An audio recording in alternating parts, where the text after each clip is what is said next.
తెలుగువారి ఆత్మగౌరవం కోసమే టీడీపీ ఏర్పడిందని కేంద్ర మాజీ మంత్రి అశోక్ గజపతిరాజు అన్నారు. లక్ష్మీ పార్వతి పార్టీలోకి ప్రవేశించిన తొలి రోజుల్లోనే ఆమెను పక్కన పెట్టాలని ప్రజాప్రతినిధులంతా ఎన్టీఆర్ దృష్టికి తీసుకువెళ్లామని గుర్తు చేశారు. అయితే లక్ష్మీ పార్వతిని మాత్రం పక్కన పెట్టలేమని ఎన్టీఆర్ చెప్పినట్టు తెలిపారు. విజయనగరంలో టీడీపీ ఆవిర్భావ దినోత్సవ వేడుకలో పాల్గొన్న అశోక్ గజపతిరాజు ఆనాటి విషయాలను గుర్తు చేసుకున్నారు.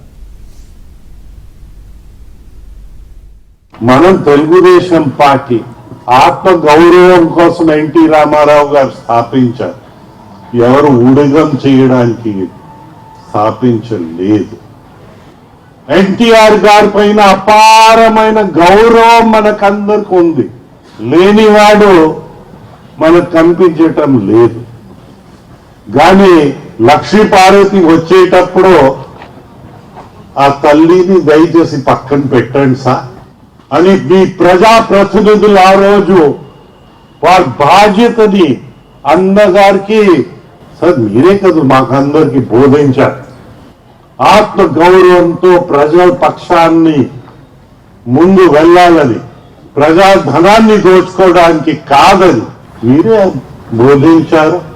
దాన్ని పాటించాలి అని చెప్తే ఆయన నేను చెయ్యలేదంటే మేమేం చెయ్యాలి?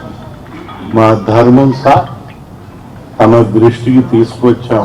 మీ దయచేసి మన తెలుగుదేశం పార్టీ సిద్ధాంతాల్ని, కార్యక్రమాల్ని మీరు